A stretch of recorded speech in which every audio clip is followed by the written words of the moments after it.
can start now. One second.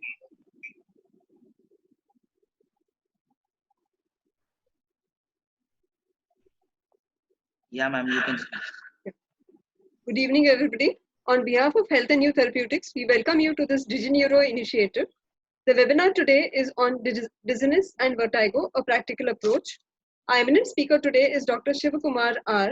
He's a DM in neurology from the Sri Chitra Tirunal Institute for Medical Science and Technology, Kerala. Currently, he is a senior consultant neurologist at the Sakra Hospital in Bangalore. He has a fellowship in clinical epilepsy and EEG from Sri Chitra Tirunal Institute and Medical Science and Technology, Kerala. He is also a DNB in internal medicine. His areas of interest include epilepsy, stroke, and headache. Over to you, Dr. Kumar. Thank you, ma'am. And the whole team an opportunity to talk to you people and to discuss the practical approach to vertigo and dizziness. So what I'll be doing in this next 35 to 40 minutes is I'll just take you through basics of vertigo, how we approach a case, and few examples of commonly seen vertigo and dizziness in our clinical practice. This will be my gist of talk in the next 35 to 40 minutes. See, as we all know that maintaining balance and posture is the most difficult thing. So we need a lot of sense organs for this.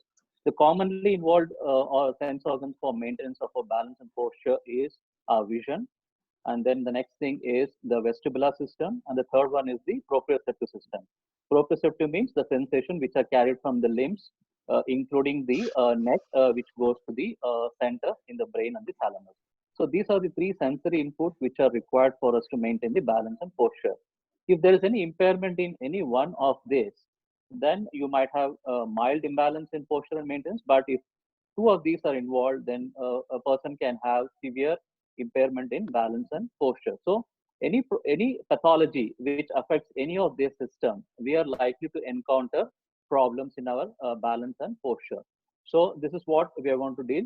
But today's topic is more of an interest in the vestibular system and its connection. We are not going to talk too much about the proprioception. We are not going to talk about the visual problems which can cause balance and posture. Okay, so at times we all know that certain physiological things. For example, if I go in a merry-go-round, if I go in a giant wheel, or if I go in a fast motorboat or something like that, we get a little bit of dizziness and sometimes vertigo also. This we call it as physiological vertigo. And the reason for this physiological vertigo is from the vestibular system. It can be related to something called as optokinetic problems, which we have all seen in our clinical practice and we have learned in our basic medicine. And the last one is the somatosensory. That means the sensation which are carried to the center, that is the brain and the thalamus. So problems in any of these systems, which is more than what is physiological, then we can manifest as pathological vertigo. So as I've shown in this slide, so the vestibular system, the eyes and the proprioceptive system, all the inputs from here goes to the central vestibular pathways, which is nothing but the central vestibular nucleus, the vestibular nucleus which is situated in the brainstem. From here, the pathways will go into different areas of the brain like parieto or temporal cortex. It will enter the brainstem through the pons and the midbrain, and also has got good connections with the spinal cord and connections with the medulla. The vomiting and nausea which happens in most of these disorders is related to this system involvement, that is the medullary center, which has got the vomiting center. So because of this rich connection with this, most of these patients present to us with nausea and vomiting. So this is the basic of our talk.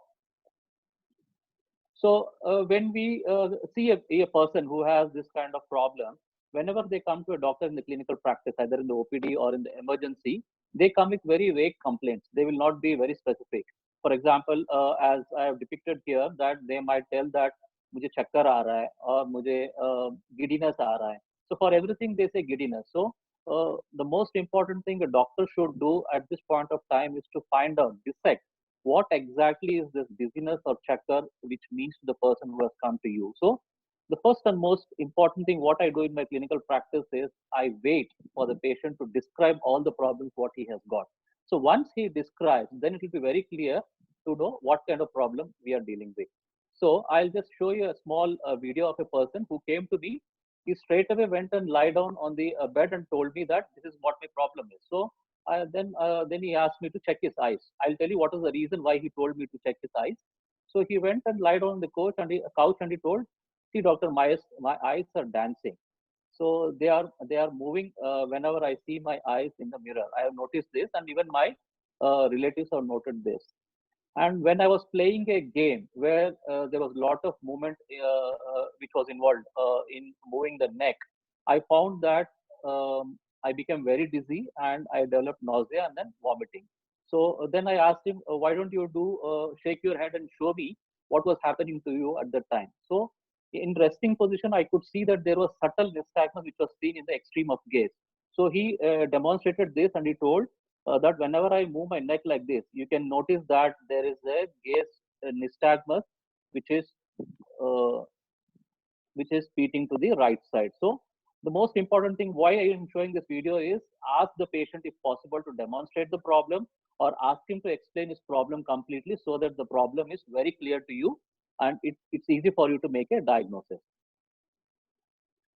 And once the patient describes his or her problem, next is it's your duty to find out whether the patient, that is the checker or dizziness, whatever he is describing to us, whether we are dealing with something called as vertigo, whether we are dealing with something called as lightheadedness, syncope or pre-syncope, or we are dealing basically with some balance problems, or whether it is some kind of a psychiatric disease, which we call it as non-specific or functional.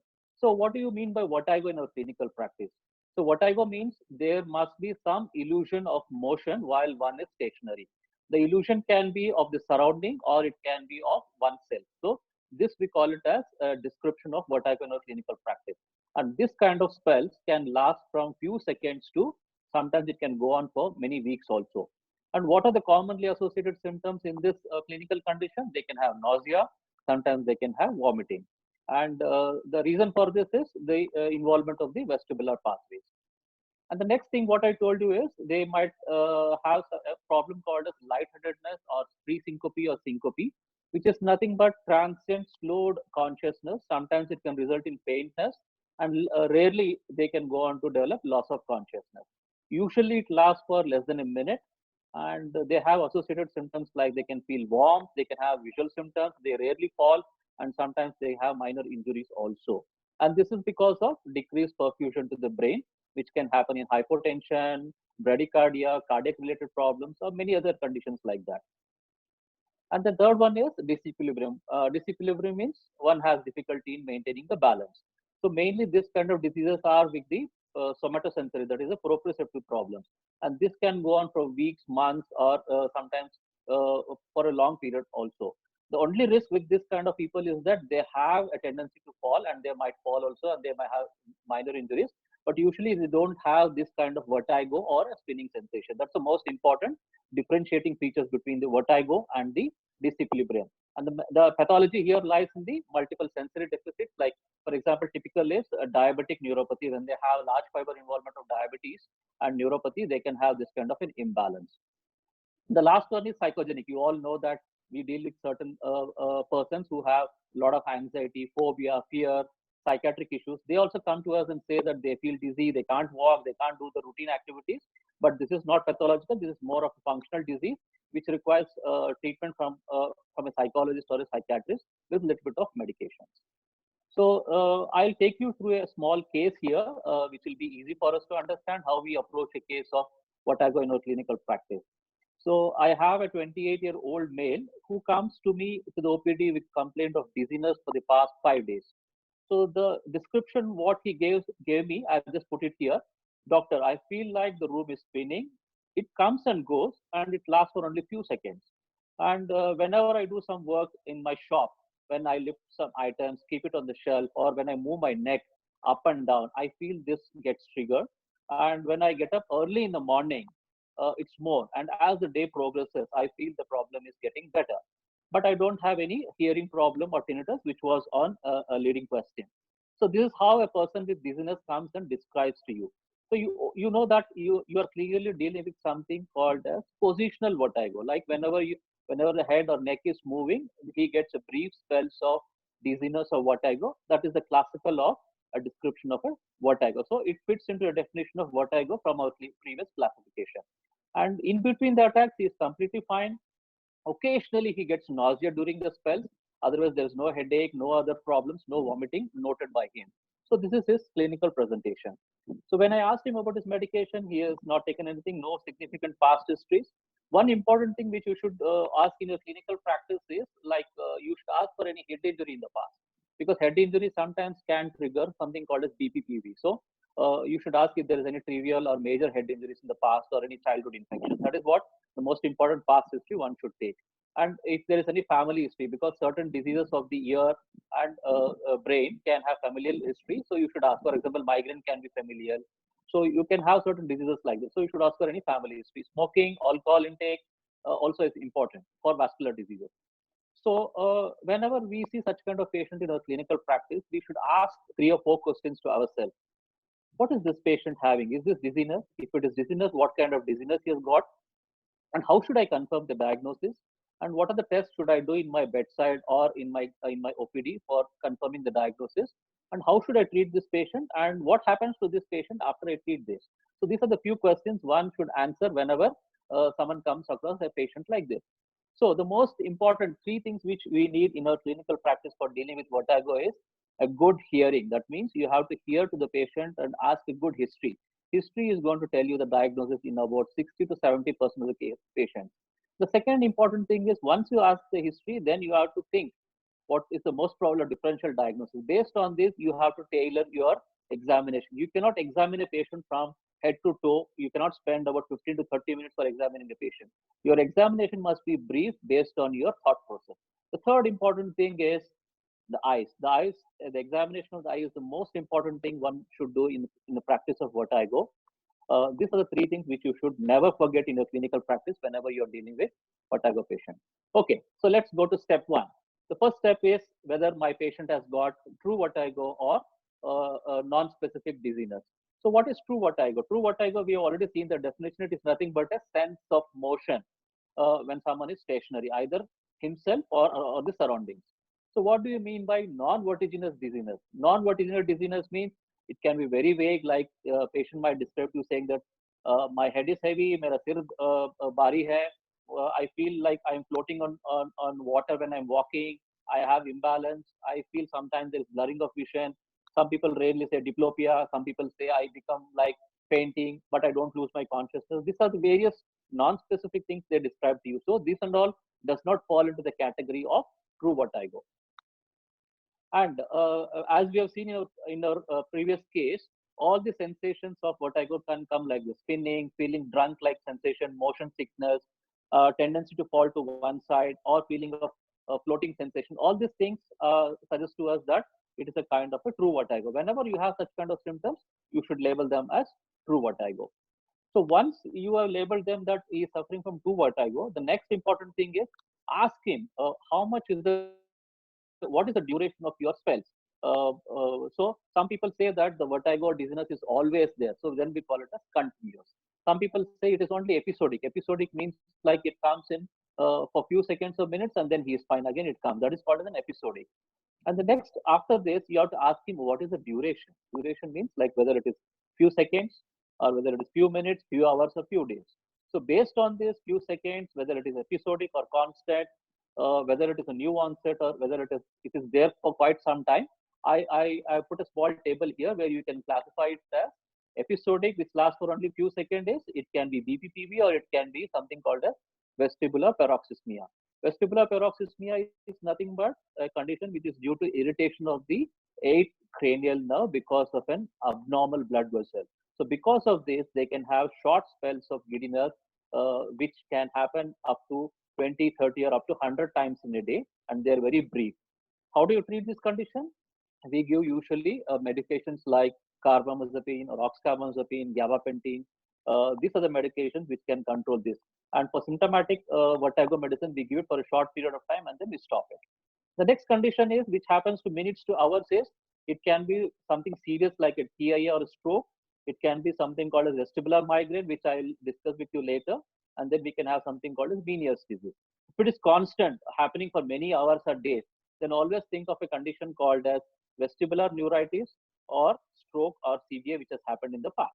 So, and then if it is for many days, then think of, usually when it is more than 2 weeks, we always say the condition is not serious. It is a benign condition. So benign conditions like migraine, then phobic vertigo, which I'll tell you later. And then there is something called as bilateral vestibular neuritis or vestibulopathy, which we'll see a little bit later in the next slide.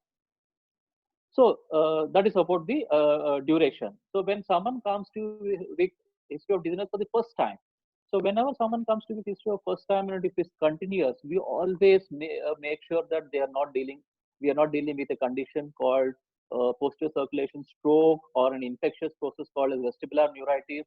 Very rarely, demyelinating conditions like multiple sclerosis and neuromyelitis optica spectrum disorders can present to us with continuous spontaneous dizziness. If it is again episodic and if it is spontaneous, then the conditions like vestibular migraine, Meniere's, certain endocrine diseases, cardiac arrhythmias can also cause new onset dizziness, and certain panic spells can have problems causing episodic spontaneous. If it is triggered, for example, someone is taking some drugs, they have taken some poison, or they had a head injury, then we call it as triggered. And if it is continuous, we always think of these conditions like drugs, poisons, or post-concussion syndrome.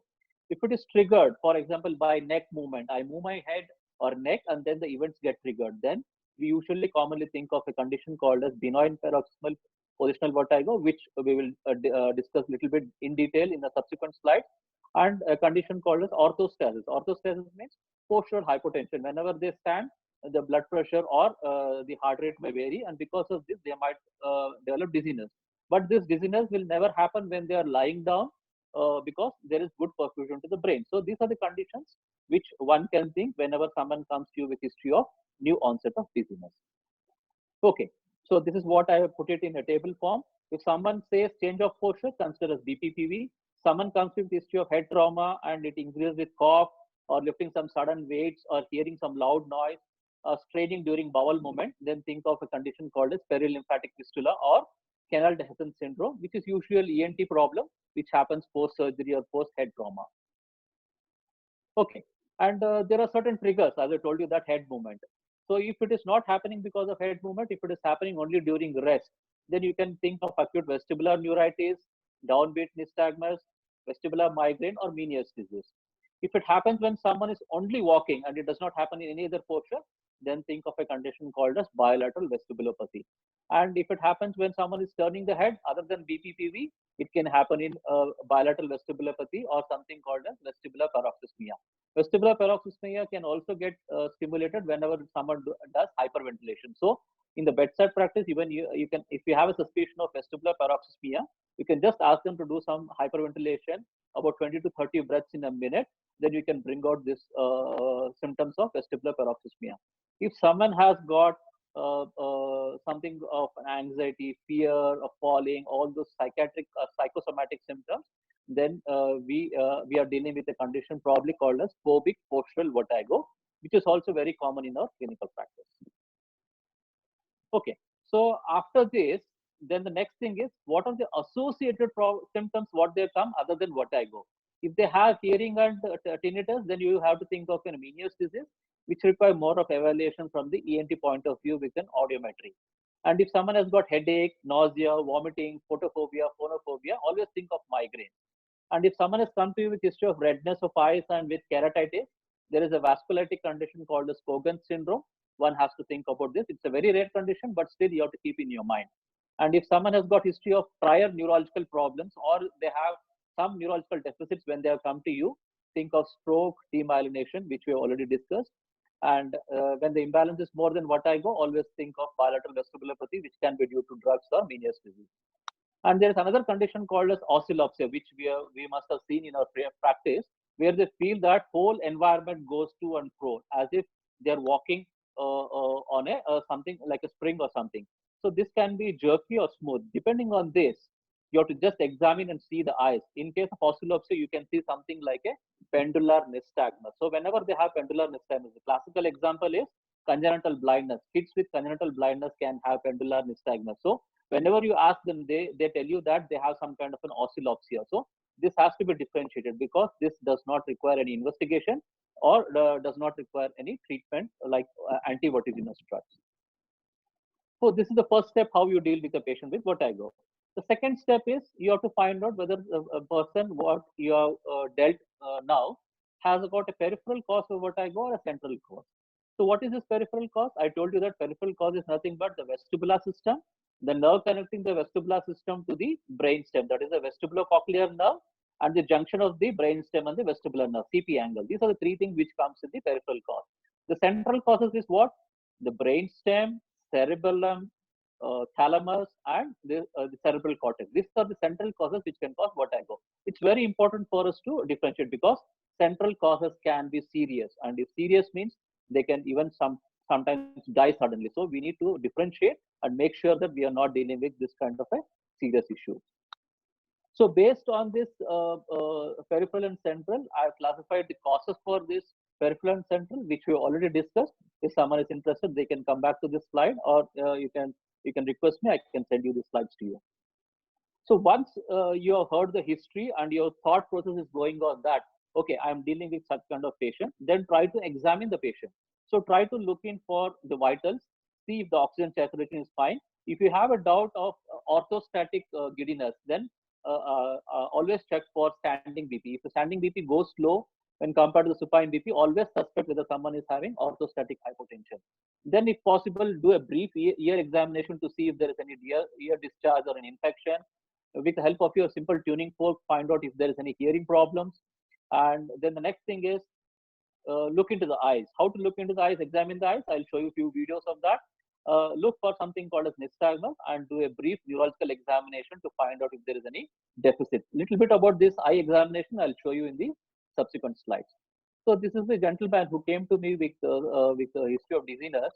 So so this person, when we see such kind of people, always examine for the movements of the eyes. See whether all the eye movements are normal or not. So check in all the 9 cardinal positions.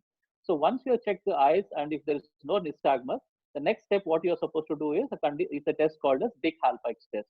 What you do in Dick-Hallpike's test is you turn the head 45 degrees when he is sitting. Once the head is turned 45 degrees, you hang the head below the examining table, 20 degrees below the examining tables, keep the eyes open and ask for symptoms of vertigo and then examine the eyes if there is any disease, if there is any nystagmus or not. So when I did on the left side, he never complained of any dizziness. So I am repeating the same thing on the right side by turning his head to 45 degrees and hanging about 20 to 30 degrees below the head. So what you can see here is, you can clearly see that there is a nystagmus which is vertical and which is rotatory, and it is beating towards the ear which is on the downside, that is on the right side.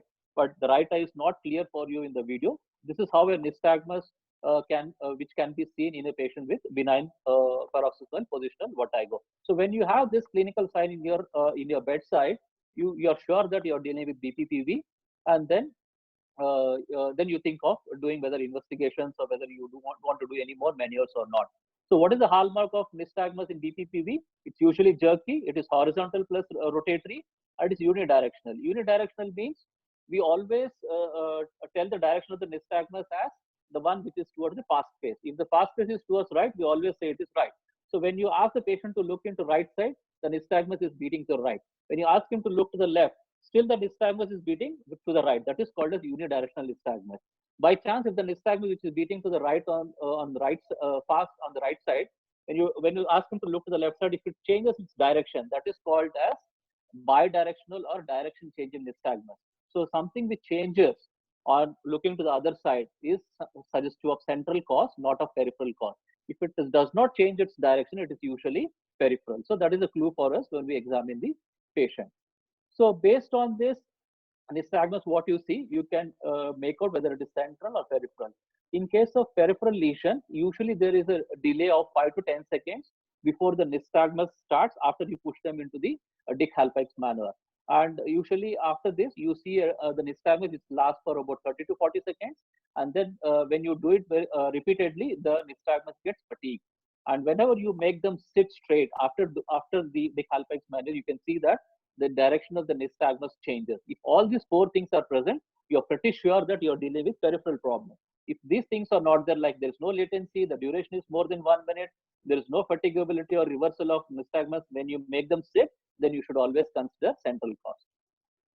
Okay. So in our patient, sorry, it is not left. He had a right benign positional vertigo. And then because of this recurrent episodic long-standing problems, we did not do any investigation. No CT or MRI was done. And we just treated him with antiemetics and a little bit of medications. And then the best treatment for BPPV is something called as Meniere's. What Meniere's we usually do is we either do something called as Semons or Eplis, which I'll show you how to do. And with this, you see that within few days or maybe within a day, they become completely all right. And the medications are only symptomatic. For example, someone has got very severe vertigo, they're not cooperative for doing this Meniere's, then you give them medicines till the severity of the vertigo comes down, and then you call them for doing the Meniere's. So this is a simple procedure called as Samant's Maniere. What do you do in this is you make the patient sit on a bed, you turn the head to left for about 45 degree, and suddenly put him down on the bed and hang the head down to the bed and wait for a minute. Usually you say you wait for a minute. And in this 1 minute, you have to see for the direction of the nystagmus, or sometimes you have to wait till the nausea or vomiting, or if they have very severe vertigo during this spell, so that they become asymptomatic. After 1 minute, then you abruptly change the position from this position to other side, where his nose is pointing towards the floor. So this is a simple Maniere called a Semont Maniere. And sorry, I don't have any videos for this to show you. And this Maniere is very, very successful. When you do it properly, usually you see improvement happening immediately in some people, and sometimes within 2 or 3 days. What happens is that when you turn the head to 45 degrees, the dust, or what we call it as otoliths, which were there in the peripheral semicircular canal, they enter into the semicircular canal. When you put them to one side, hanging the head down, that is about 105 degrees, then you see that the dust or the otolith starts moving away from the place. And when you suddenly abruptly force them to go on to the other side, you see that it comes completely, and then it enters into the utricle. So once it enters into the utricle, the dust or the otoliths, what we call it as, then the dizziness completely improves. This is how the Meniere's work. And what they say is that if one Maniere is not successful, you can do repeatedly until the patient becomes asymptomatic. Normally, if someone is not able to come to the hospital, if they want to do this at home, you can ask them to do at home also. Like they can do 3 times in a day, 3 times in the morning, afternoon, and evening, until they become symptom free. What the literature shows is that after one successful treatment, about 50 to 70% become better. After several treatments, almost 100% become better if it is related to BPPV. The second thing is they always say that Semont Maniere is better than something called as Eplis Maniere. So Eplis Maniere is very, very simple. So you turn the head to 45 degrees and make the patient hang down 30 degrees below the head side. Wait for a minute. And the next step is turn the head to the opposite side for about 90 degrees. Wait for a minute again. And then the next step is turn the body completely to the right to one side by 90 degrees, and then make them sit. During this process, you watch for the nystagmus and also watch for symptoms. So how this Eplis work? See, whenever you are moving your head, we all know that the fluid in the semicircular canal, that is called as an endolith, also moves with your head movement. So whenever you are trying to do this kind of Meniere's, we are only trying to dislodge the otolith which is there in the semicircular canal. So based on this movement of the semicircular canal, you can feel the dizziness, you can have the nystagmus which can be seen from your naked eye. And once this Maniere is complete, most of them, that is 50 to 70%, become better without any treatment. And the third procedure is Brand-Daroff, which is very simple. It can be done at home, and about 5 repetitions 3 times in a day. 95% of the relief can be seen in 2 weeks. Again, this is a simple procedure where you just ask them to sit on a bed, fall to one side with the head facing the ceiling, wait for 30 seconds, again sit, again fall to other side. And this is how the Maniere is done, so that you can dislodge the otoliths. So which Maniere to do, it all depends on how experienced you are. Whichever Maniere you are familiar, I request you to do the same Maniere. You do not change the Manieres at all. If you are doing Semonts in your clinical practice, continue to do Semonts. If you're doing Eplis, continue Eplis. If you're doing Brand-Daroff, please continue on Brand-Daroff. If after doing this procedure several times, if someone is not getting better, always be cautious. you might not be dealing with benign positional vertigo. There may be other conditions like central conditions. You might be dealing with variants of BPPV called as horizontal canal atypical, which is not the topic of interest for us to discuss. So if someone is not getting better, better to refer them to a person who is a specialist in dealing with vertigo. So that is what my request is. So the next thing is the phobic vertigo, which is one of the cause for fear of having giddiness or vertigo. This can happen after BPPV in certain patients, or it can happen individually in some psychiatric patients. So this is how we manage our case of BPPV in clinical practice. So I have 2 or 3 small cases which are called the short cases. I'll discuss with you, and with that I'll summarize how we examine a patient of vertigo. So I have here an 18-year-old girl who is describing to me a spinning sensation. But in addition to this, she has nausea, she has vomiting, she has photophobia, and most of these attacks happen around menstruation. So there are certain clues for us that there is something other than BPPV happening here. And there is a family history of migraine, and there is a stroke in a grandmother. No other positive findings either on the eye examination or on the neurological examination. Her gait is completely fine. So someone who comes to you with history of giddiness or vertigo, and also they complain of headache, always consider these causes.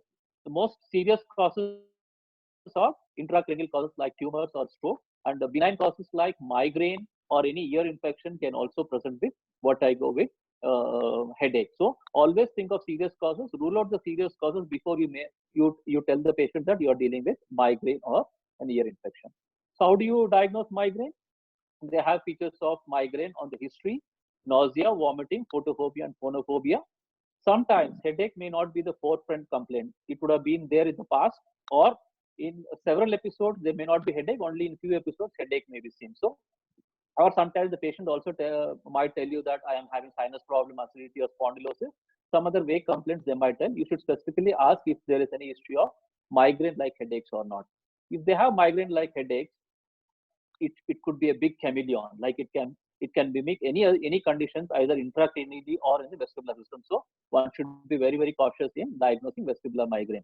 There is a criteria which has been put forth by the Barney Society and International Headache Society. If someone is interested to go into this criteria, they can see my slides how to diagnose a case of vestibular migraine.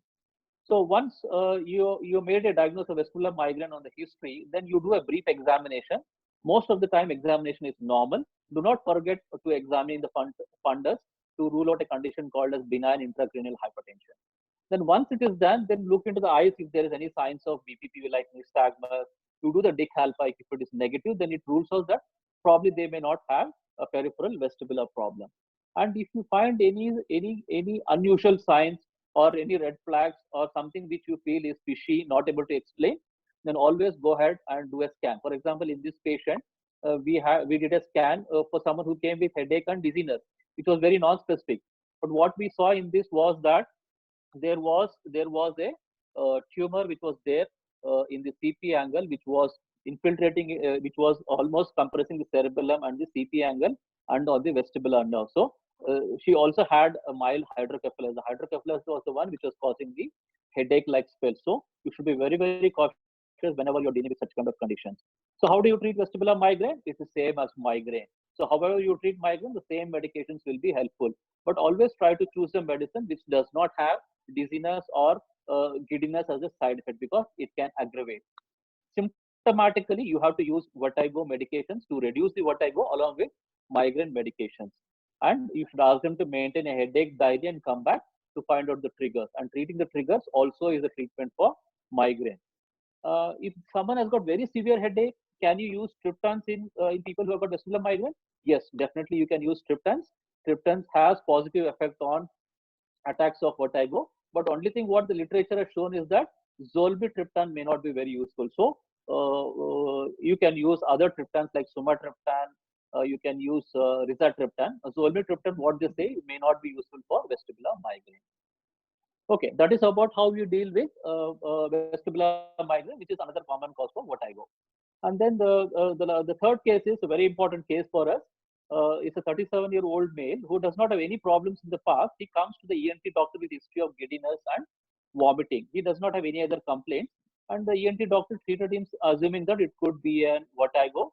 He gave him some injectable antihistamine, some medicines, and then he was sent back. But he came back to us saying that this vertigo is persisting. So when we saw him in his clinical practice, we examined the eyes.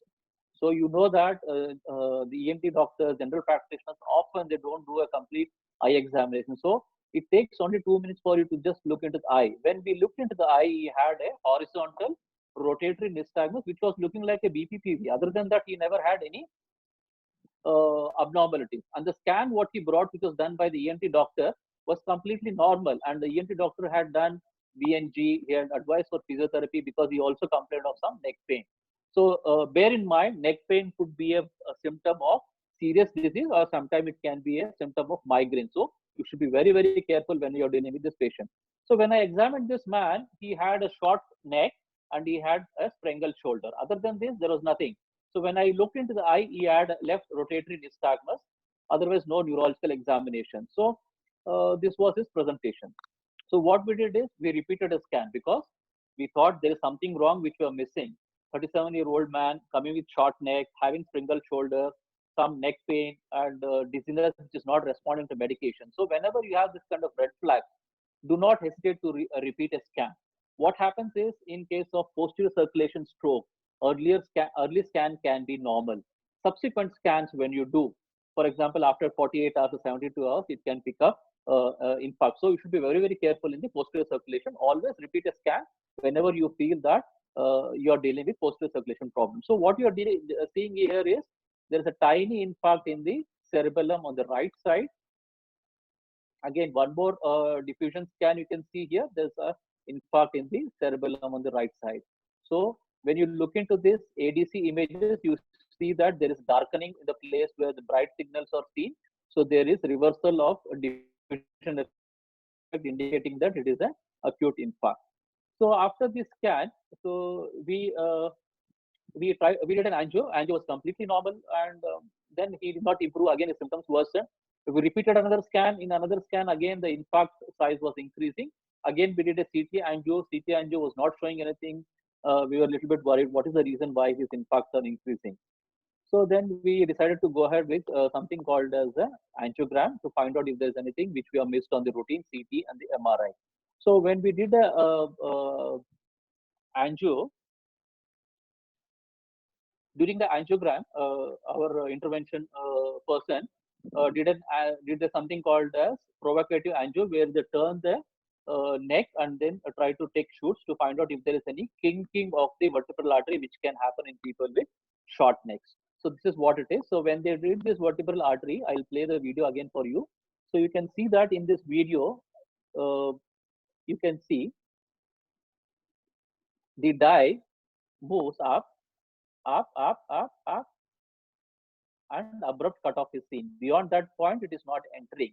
But when we look into the other films, it was completely normal when the neck was in the neutral position. So when the neck was turned in one direction, there was no flow in the vertebral artery. So this is the condition called as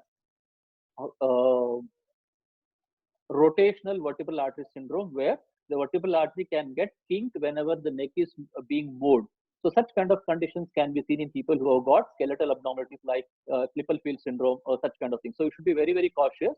And the treatment of this is you have to fix so that the kinking of the vertebral artery may not happen. So he underwent a surgery where his spine was fixed and further episodes of stroke was stopped in him. So this is how serious conditions can present to you initially with a milder symptoms. So you should be very, very cautious when you're dealing with it. So anyone who comes with history of vertigo with head movements, we should always suspect these causes. The most common thing is BPPV, and rare conditions like stroke, rotational vertebral artery syndrome, vestibular paroxysmia, and sometimes perilymphatic fistulas can present to you with history of this. So what are the clues for you?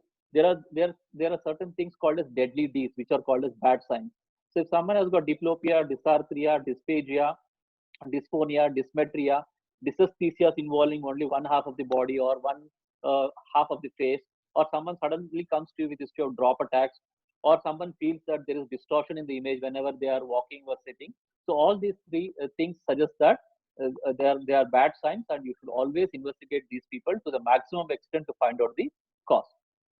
So why three conditions which are very serious for us? One is a stroke, Other one is vestibular neuritis, which can sometimes look like a stroke, but it may not be a stroke. The third one is something called as a nystagmus, which can happen in degenerative neurological condition, which can mimic like stroke. So I have a small table for you.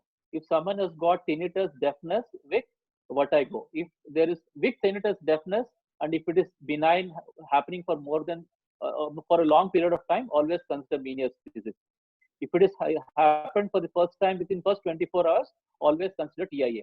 The difference between TIA of ICA and PICA territory is in ICA territory you have associated deafness and tinnitus, but whereas deafness and tinnitus will not be seen in PICA territory in fact.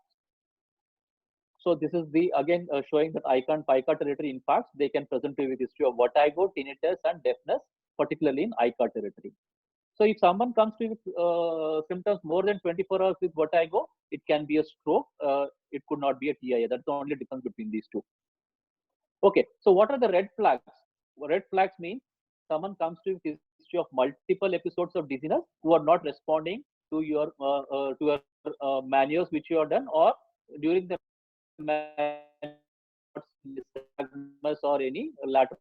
Second thing is sudden onset or abrupt onset. Third one is someone's gait disturbance is more than the vertigo. Someone's vomiting is more than the vertigo. Then you should be very, very careful. Someone who comes with history of pain or cervical pain, someone who has got sudden onset of new hearing loss, someone who has got new neurological symptoms like what the deadly D's I showed you. Any of these things are there in the patient. You should always investigate them with appropriate tests like either a CT scan or an MRI. Why we need to consider stroke? Because stroke can be dangerous. People can die. For example, bacillus thrombosis, people can die rapidly, go into coma in 24 to 48 hours. The second important thing is we know that we also thrombolize for stroke when someone comes in the early stages. If you can pick up these cases, we can thrombolize them. Third, if someone has got large strokes and some people may require decompression, so you should be very careful to not miss the stroke. And the last thing what I told you is that in lateral medullary syndrome and posterior circulation stroke, initial MRI can be normal and it can pick up the abnormality only after 48 to 72 hours. So don't hesitate to repeat the scan. And there are 3 tests which we need to do in our bedside to say that whether we are dealing with central causes or peripheral causes. So what are those 3 tests? The 3 tests are something called as Kiev deviation, direction changing nystagmus, and head impulse test. What is this? I'll show you in the next 3 slides. So this is called as head impulse test. How do you do the head impulse test? See, this is a small video which I have taken from the net, not from my practice. See, initially you have to hold the neck stiffly, ask the patient to focus on a target, for example, edge of the nose or the tip of your nose.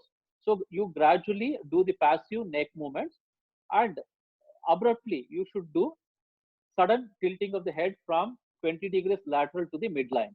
And then you bring from the lateral 20 degrees to the midline. So whenever you're doing this, you have to do it randomly, because if you do it on a rhythmic pattern, the patient can get used to this and you may not see signs of whatever you're looking during the head impulse test. Whenever you're doing this test, when you tilt the head to one direction to the other direction, we know that rapidly our eyes focus back on the target which you have fixed, like the bridge of the nose or the tip of the nose.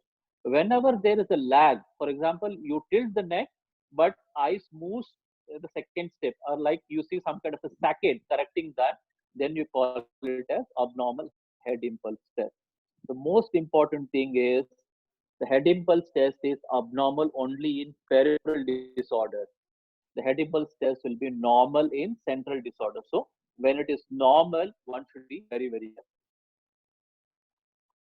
So then you look into the nystagmus. So I have a cartoon video here to show you how nystagmus looks to you. So when in the cartoon, when you're looking to the left, you see the nystagmus with the fast component looking to the left. Again, when they're looking to the right, the fast component of the nystagmus is always to the left itself. So this kind of nystagmus is called as unidirectional nystagmus. So you have something called as bidirectional. See in this. So when looking to the left, there is a fast component to the left. When looking to the right, you see that the fast component is going to the right. That means it is changing its direction from one side to the other side. This we call it as bidirectional nystagmus. Unidirectional nystagmus is seen in the peripheral vestibular problems. Bidirectional nystagmus is seen in the central vestibular problems. So this is another bedside test which can help you to differentiate between central and peripheral cause. And the next thing is the cover uncover test. It's called as alternating cover and uncover test. this basically we use to find out if there is any misalignment in the eyes. Usually we look for vertical misalignment. So you can see in this video that when one eye is covered and when you move to the other side, you suddenly see that the alignment of the eye changes. See that the right eye is drifting up. When you come to the right, again the left eye drifts down. This eye goes up. That means there is something called as vertical misalignment. This vertical misalignment indicates that there is a brainstem problem, usually in the midbrain.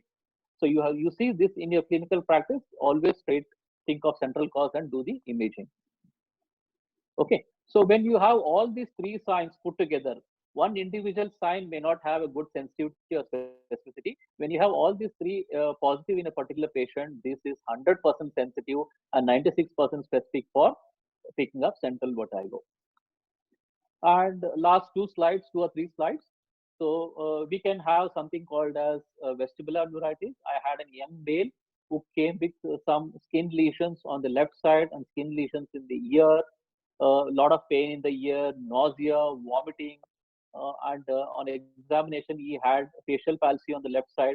When we did an MRI for him, the facial nerve was enhancing on the right side, indicating that there was features of bilateral vestibular neuritis. So certain conditions like vestibular neuritis also you can have head impulse test positive, but the other differentiating feature is that they usually have unidirectional nystagmus, and usually their gait is more abnormal than nausea, vomiting, or giddiness. So that is the differentiating features between the central cause and vestibular neuritis. So this is the classical Ramsay-Hunt syndrome, which you must have seen in clinical practice, where they come with zoster of the ear and the neck, and they have 8th and 7th cranial nerve involvement. They can have lower motor neuron type of facial palsy. They can have hearing loss, and they can have intense pain because of the zoster. So this is the typical Ramsay-Hunt syndrome. Requires medication both for herpes, vertigo, as well as treatment of Bell's palsy. So a word about Meniere's. When do you suspect? When the vertigo lasts for more than 20 minutes, they have progressive hearing loss, and there is a fluctuating course. Whenever you see such kind of things, you can take help from an audiometry or an ENT specialist to make sure that you are not dealing with Meniere's disease. Why? Because Meniere's can be effectively treated with medications. So last part is, what are the medicines which we have for treatment of vertigo? So what are the indications for treatment? One is vestibular neuritis, which we have seen. Labyrinthitis and vestibular neuritis is one and the same. Where there is involvement of labyrinth, we call it as labyrinthitis. If only the vestibular nerve is involved, we call it as vestibular neuronitis. So in labyrinthitis, hearing is more involved. In vestibular neuritis, vertigo is more predominant. And then in Meniere's disease, you require high dose of beta-histine for treatment. And then migraine requires specific treatment, stroke requires specific treatment, motion sickness requires specific treatment, and Meniere's are required for BPPV. And in central vertigo, depending on what is the cause, you have to treat them. So what are the medicines which we have in the clinical practice? We have beta-histine mesylate, which comes in 6 and 12 milligrams.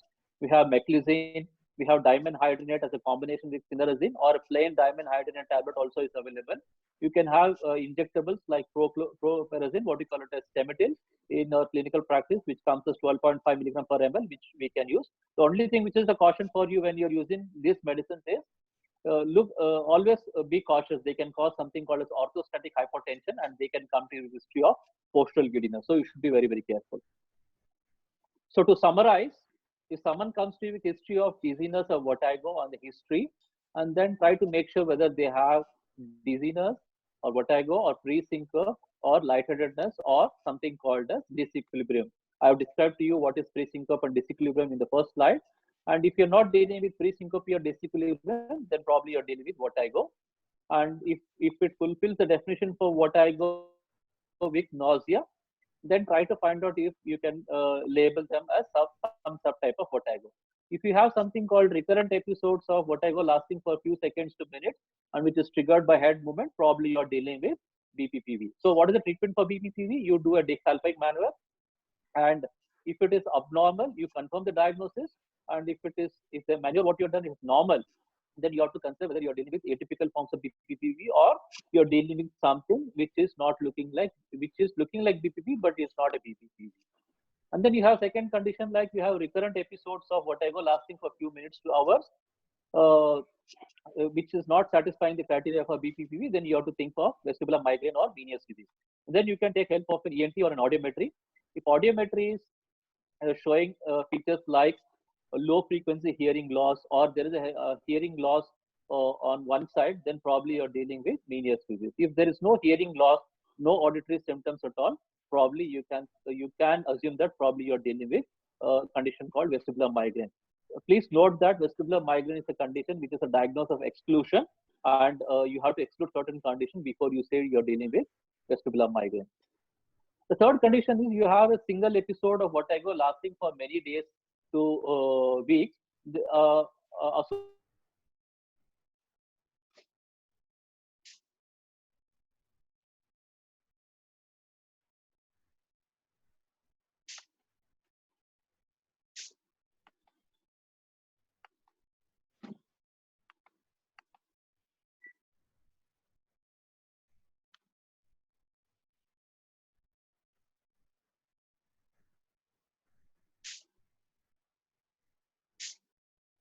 Sir, you got disconnected. Dr. Shiva, Dr. Madam, you are there. Yeah, I'm there. Just can you come online because doctor got disconnected. Can you help? Dr. Shiva, you got disconnected. Please come. Yes.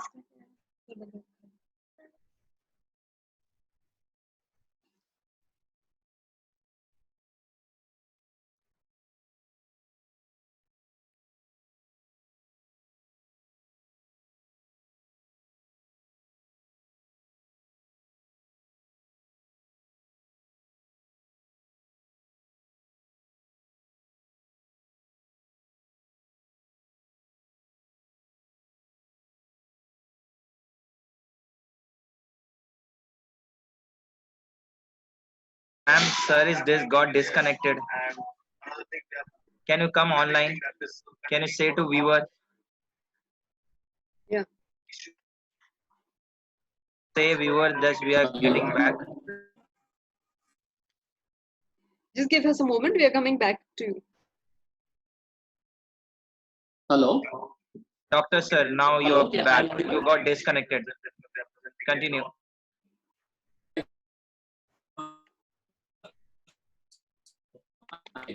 Still not audible.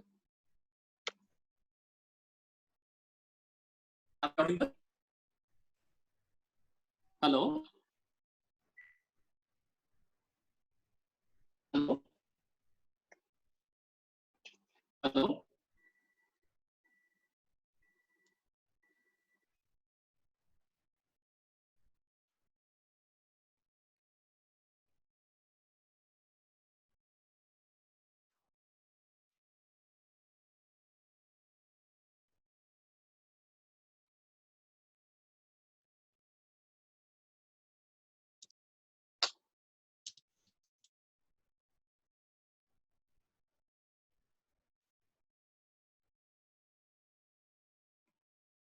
Madam, say something. All viewer, we are getting back. Yeah. Just say something so people Yeah. be connected. Viewers, just give us a few moments. We'll get back to you.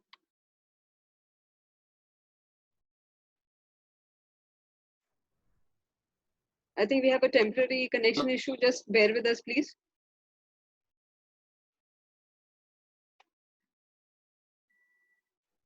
Dr. Kumar is connecting again. Just hold on.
Asantosh.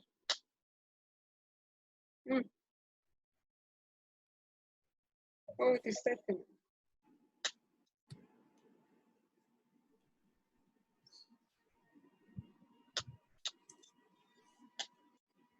Hello. Am I audible? Yes. Yes, ma'am. Sorry for the interruption. I lost the net connection here. Am I audible? Yes, very clear. Okay. So when you have suspicion of probable vestibular neuritis, you do a symptomatic treatment and then you try to reassess the patient in 1 to 2 weeks time. If the symptoms gets completely resolved, and then no further workup or is required. If the symptoms are persisting,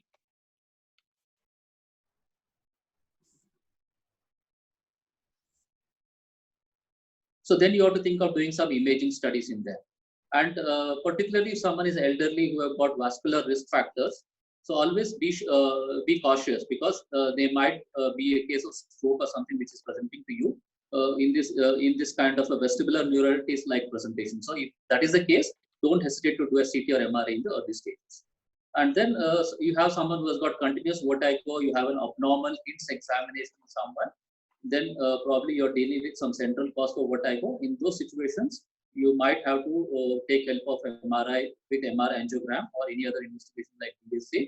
And if you have made a diagnosis based on the cause you have found, you have to investigate the patient. If you have not found anything on MRI and MRA, then probably you might have to think for some alternate causes, or you may be dealing with some kind of an atypical BPPV presentation. So this is how you deal with the patient of vertigo. So what are the take-home points? Dizziness is not a disease, it is a symptom, and dizziness can be due to various causes.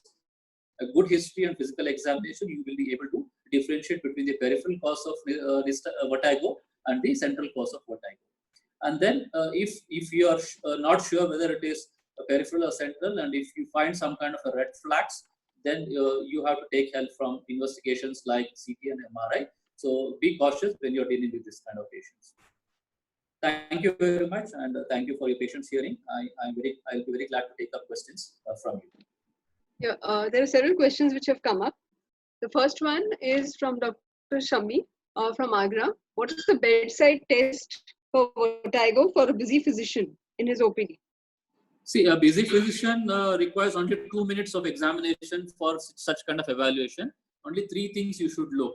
Once you are sure that you are dealing with peripheral or central thing, look into the eyes. Look for nystagmus. Second thing is, do the simple bedside manner Halpite test, which will take less than 30 seconds for you to do. So you have done the diagnosis in 2 to 3 minutes time. And if you're sure that it is benign positional vertigo, you do the manures, either Simmons manure or Epley's manure. If you're not able to make make this bedside examination, there's no alternate for you. You have to spend 2 to 3 minutes time with the patient. Dr. Devendra Patil from Mumbai asks, how can we define vertigo if clinically the patient does not have any signs or symptoms? Vertigo is a diagnosis of symptoms. Like they usually come to you with history of dizziness, imbalance, nausea, vomiting, headache or something. If they don't have signs or symptoms only for vertigo, we usually don't test unless you have picked up something on the examination. For example, you have checked the eyes, you have got some nystagmus, or you have found that there is some ataxia or some blurring of visions. Usually they have 1 or 2 manifestations which will guide us to decide whether we should examine them a brief bedside, or should we take help of investigation, or should we take help like doing manures, or sometimes video nystagmography also has to be done in some people where the bedside tests are not very clear. So you should tailor the investigation. There's nothing called a flow chart like thing. It all depends on the history and the examination. Okay. Dr. Devendra Patil from Mumbai. How can we, is it possible that there are some drugs which a patient has taken or any other substance which may cause a temporary hydrops in the inner ear? There are no drugs which can cause hydrops. There are drugs which can cause dizziness or vertigo. And there are, we don't have any drugs. We have drugs which can reduce the hydrops in the endolymph. Common reasons for worsening of the menias is an infection, trauma, sudden rupture of the membrane which connects between the middle ear and the inner ear. These are the three common reasons for the Meniere's-like presentation to get worsened. Dr. Patil again asks you, how do we differentiate treatment if the patient comes with comorbidities of vertigo, dizziness, and migraine? Okay, so there are few drugs which are available for migraine. We know that it is propranolol, topiramate, valproate, flunarizine, and these are the few drugs which we normally use for migraine. So drugs which have got least side effect as dizziness and vertigo is propranolol. And the next thing is valproate, sodium valproate. When you use medications like topiramate, or when you use flunarizine, or when you use amitriptyline, the side effect of these drugs is dizziness and vertigo. So if you give it in a patient who has got vertigo and headache, you might even worsen. So always club migraine medicines with vertigo medicines like maybe beta-histine or dimenhydrinate or something like that. And it's called a symptomatic treatment. Once the vertigo disappears and you continue on the migraine treatment. Usually we continue migraine treatment at least for few months, at least we say 3 to 6 months time. But the vertigo medicines may not be required for more than few days. Usually we say 3 to 5 days. Dr. Sajid Ahmed from Srinagar, he had a patient whose head impulse was positive and he had MRI which documented bilateral SDH. Is this possible? See, head impulse test, it's not 100%. I told you that it is sensitive, but it is 96% specific. That means there are few cases where head impulse can be positive, might suggest peripheral cause, but it can be a false positive also. So you should be very, very cautious. So only head impulse test, if you do and say it is positive, it does not have any value. You should have skew deviation, you should have head impulse test which is positive, and then you should have something called as gaze direction changing or bidirectional nystagmus. When you have all these together, then we say it is 100% specific. Only single test of these three if you take, you might be wrong. Dr. Deepak Seth from Mumbai, between beta-histine and cinnarizine, which drug would you prefer? See, it all depends on what kind of symptoms you are dealing with. See, cinnarizine always comes with a combination with dimenhydrinate. Someone who has got a lot of labyrinthine symptoms, a lot of nausea and vomiting. So we always prefer a combination of dimenhydrinate with cinnarizine because dimenhydrinate acts more on vestibular apparatus, cinnarizine acts more on the cochlear labyrinthine apparatus. So a combination of symptoms can be treated well.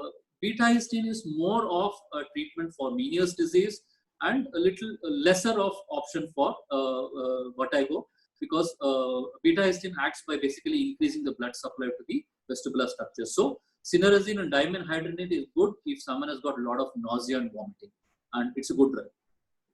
Dr. Yogesh from Nasik, in the pediatric population, is it possible to apply the caloric test as a part of the vertigo assessment? See, for a routine vertigo assessment, we usually don't do caloric testing. As of now, in the current clinical practice, what we do in neurology, we do caloric testing only for brain dead patients, as of now.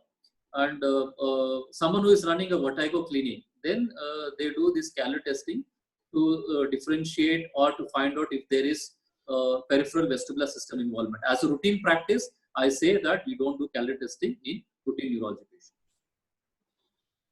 Dr. Kumud Tiwari from Mumbai, does any autoimmune disease cause vertigo and how do we approach it? Yes, I told you about a syndrome called as Cogan's syndrome in my presentation, which can present with systemic vasculitis. They can have interstitial keratitis, they can have red eye. So these are the symptoms where they can come to you with history of vertigo. So you see red eye, keratitis, or some kind of a vasculitis symptoms, you think of Cogan's disease or syndrome as a possibility. Dr. Manikant Gupta, Agra, what is the role of diloxanide furoate in migraine? Diloxanide furoate. Divalproate sodium or diloxanide furoate is written, actually that is used in amoeba, so I don't know why he's writing this. That's what, so there's no drug if you use it for migraine. Yeah. Dr. Manoj Agarwal from Uttarakhand, does cervical spondylosis really cause vertigo?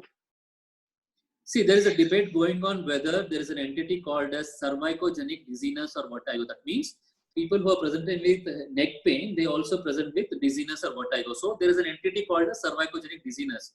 But it's a debate that whether it exists or not. As of now, in our clinical practice, we say we don't have anything called as cervical pain causing dizziness. So cervicogenic dizziness does not exist. ankylosing spondylitis can cause dizziness by involving the temporal bones. There may be sclerosis in the petrous part of the temporal bone where they can present with history of hearing loss. They can have vertigo as a symptom. Dr. Manikant Gupta, Agra, what is the role of flunarizine in migraine? See, flunarizine is a calcium channel blocker which can be used. It's a good medicine for use in migraine, particularly in children. So it comes as 5 and 10 milligram dosage. It's once a day dosage, and we usually give it for about 2 to 3 months. Only side effect of this medicine is it can cause weight gain. So you should be very cautious whenever you're using flunarizine.